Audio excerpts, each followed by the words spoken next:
नमस्कार। मेरा नाम भाऊ तोरसेकर। आप देख रहे हैं प्रतिवाद। दोस्तों, जिस ढंग से राहुल गांधी और कांग्रेस की राजनीति चल रही है, वो देखने के बाद ऐसा लगता है कि राहुल गांधी को भारत में चुनाव लड़ना भी नहीं है और जीतना भी नहीं है। एक बात होती है, अगर आप राजनीति में सक्सेसफुल होकर सत्ता में जाना चाहते हैं तो आपको चुनाव जीतना पड़ता है।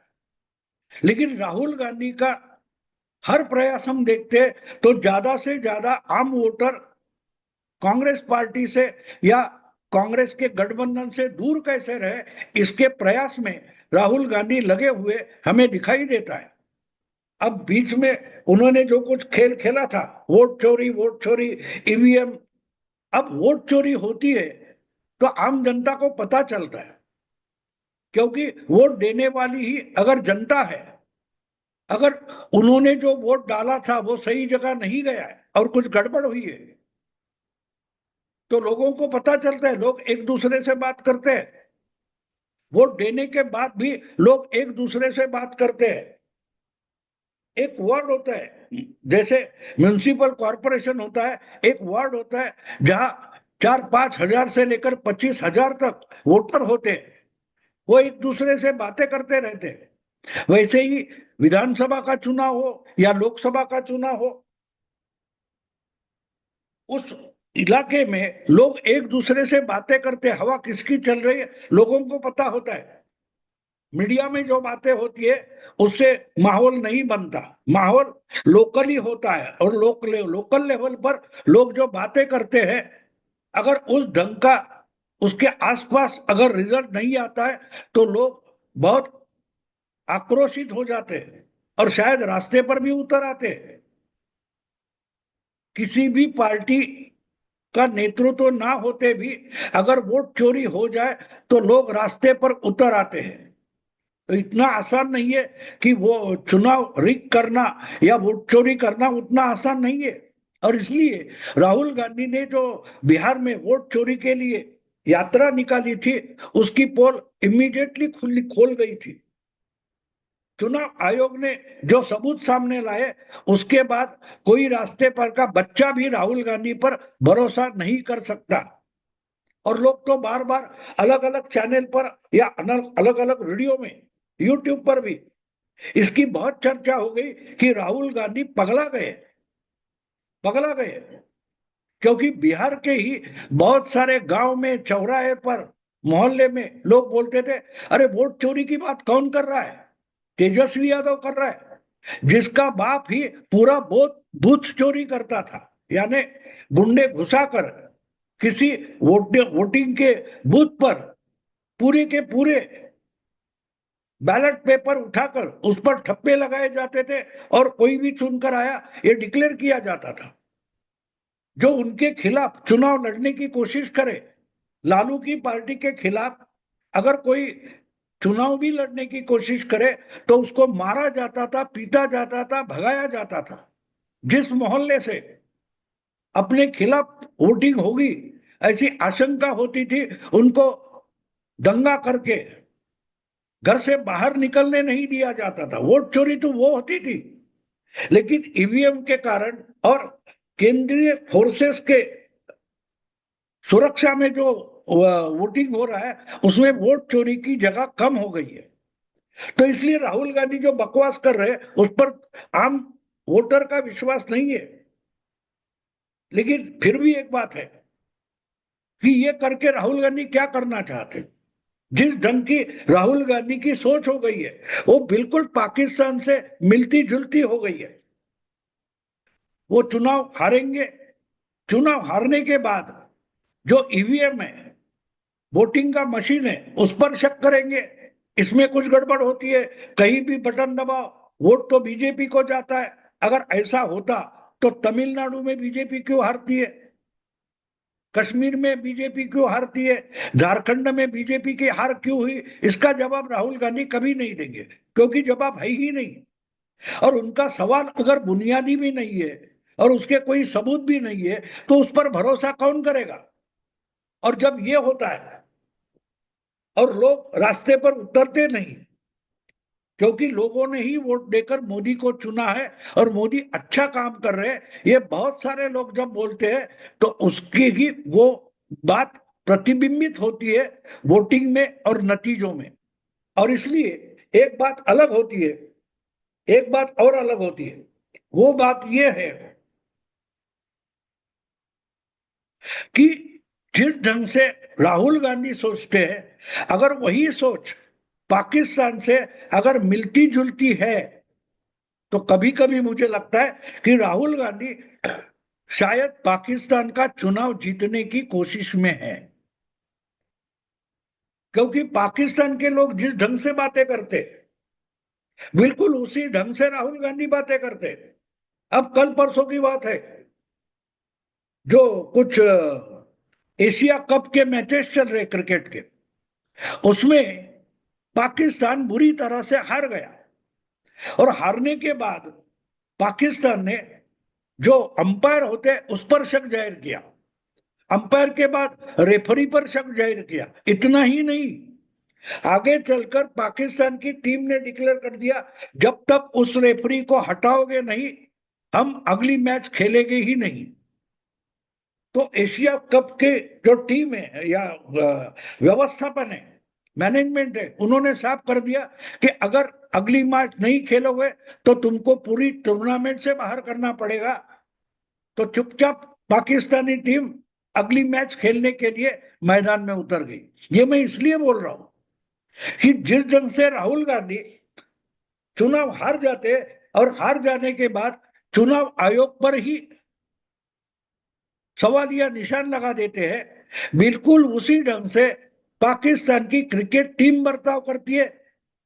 पाकिस्तान के क्रिकेट शौकीन उसी तरीके से बात करते, तो बात साफ है, राहुल गांधी पाकिस्तान के नेता हो सकते हैं, पाकिस्तान के नेता हो सकते हैं। और दूसरी बात है, इनके मणिशंकर अय्यर या सैम पिट्रोडा जैसे अंकल खुद को पाकिस्तानी ही मानते हैं। तो क्यों ना राहुल गांधी मोदी से चुनाव लड़ने के बजाय पाकिस्तान से चुनाव लड़े, भारत में चुनाव लड़ने के बजाय पाकिस्तान में जाकर चुनाव लड़े और पाकिस्तान के प्रधानमंत्री बनकर भारत से लड़ाई करके मोदी को हरा सकते। उनके एक अंकल है मणिशंकर अय्यर, उनकी तो एक ख्वाहिश है कि पाकिस्तान भारत को हराए, लड़ाई करके हराए। उनका मतलब ऐसा नहीं है कि क्रिकेट में भारत को हराए पाकिस्तान, उनकी मंशा है कि पाकिस्तान भारत से लड़ाई करके भारत को हराए और अल्टरनेटिवली मोदी हार जाएंगे और मोदी हार जाएंगे तो भारत में कांग्रेस की सत्ता आ जाएगी, तो भारत ही पाकिस्तान बन जाएगा।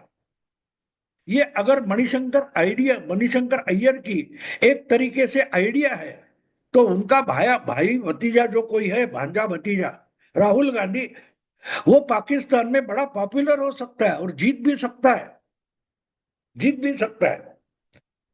अगर राहुल गांधी इस ढंग से राजनीति करते रहे और भारतीय राष्ट्रवाद के खिलाफ भारत के ही यंग जनरेशन को उकसाते रहे, तो बहुत जल्दी पाकिस्तान की राजनीति में भी राहुल गांधी पॉपुलर हो सकते। लेकिन एक बात और है, उनकी वहां भी किस्मत चलने वाली नहीं चली। इसका कारण यह है कि आजकल पाकिस्तान में भी मोदी की पॉपुलैरिटी बढ़ते जा रही है।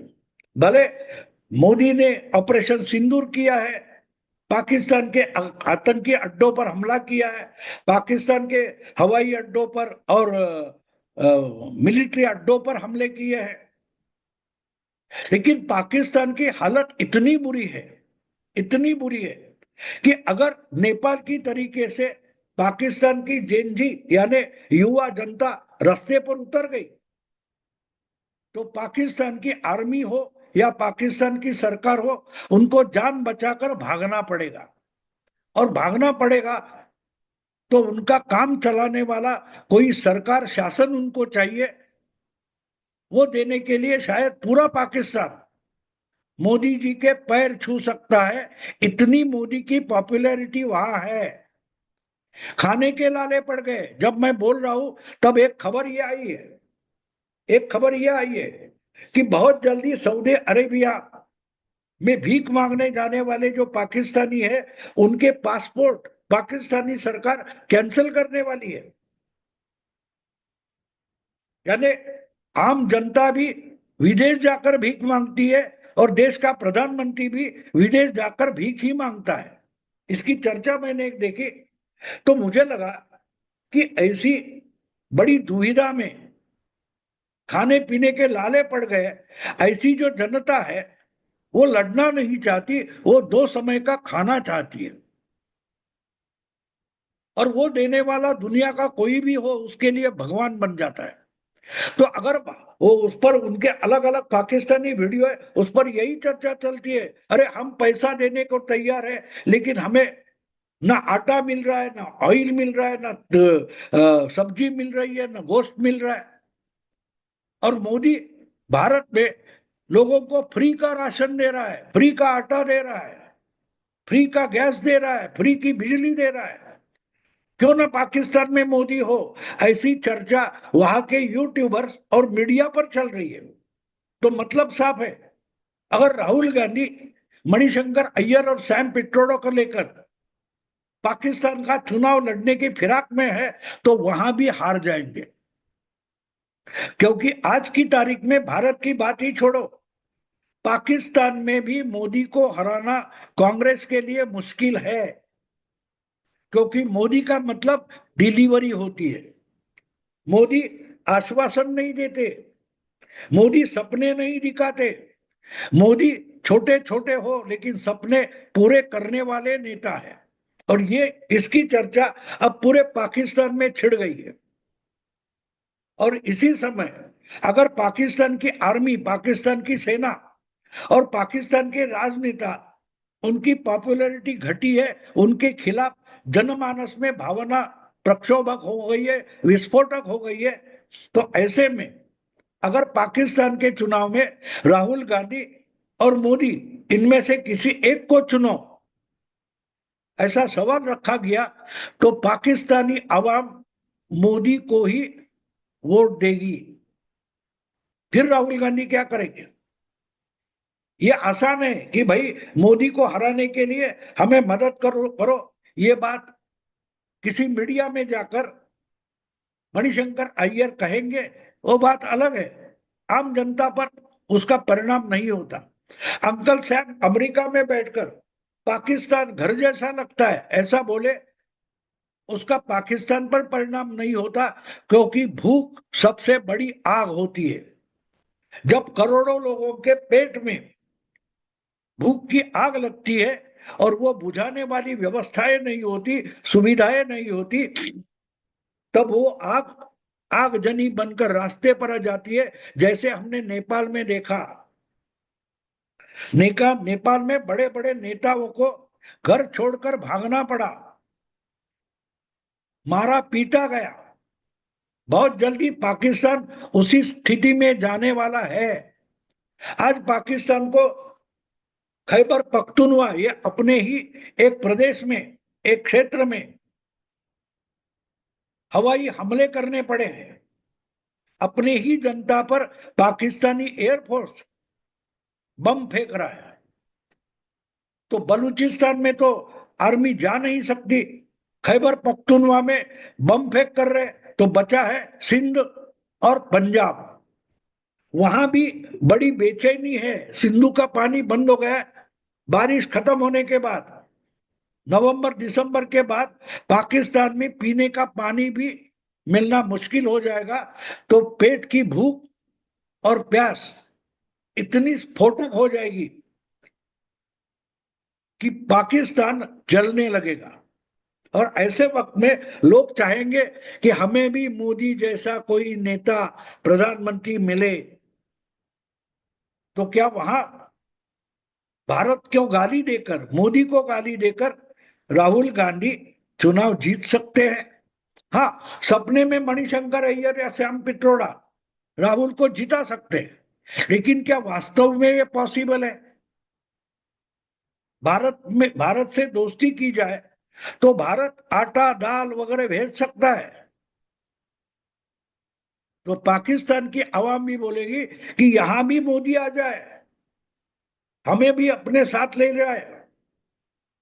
तो क्या राहुल गांधी पाकिस्तान में चुनाव जीत सकते हैं? नहीं जीत सकते, क्योंकि मोदी की पॉपुलैरिटी अब दुनिया भर हो गई है, दुनिया भर हो गई है। और पाकिस्तान में तो सबसे ज्यादा है, क्योंकि विदेश जाकर भी भीख मांगते हैं लोग, खाने के लिए कुछ नहीं है। तो लोग बोलेंगे जो नेता बनता है, सरकार बनाता है, वो अगर फ्री राशन देता है, सस्ते में खाना पीना देता है, घर भी देता है, टॉयलेट भी देता है, तो क्यों ना हमें भी ऐसा प्रधानमंत्री मिले। ये अगर सोच हो गई है, तो क्या राहुल गांधी को भारत को गाली देकर पाकिस्तान में चुनाव जीतना आसान हो सकता है? नहीं दोस्तों, पाकिस्तान जाकर भी राहुल गांधी नरेंद्र मोदी को हरा नहीं सकते, क्योंकि पाकिस्तान में भी आज नरेंद्र मोदी की पॉपुलैरिटी सबसे ऊंचाई पर है। पाकिस्तानी नेताओं से भी ज्यादा पाकिस्तान की आवाम में मोदी की पॉपुलैरिटी है। तो भारत को कितनी भी गाली दे, मोदी को कितनी भी गाली दे, उसके बाद राहुल गांधी पाकिस्तान में भी चुनाव नहीं जीत सकते, ना मोदी को हरा सकते।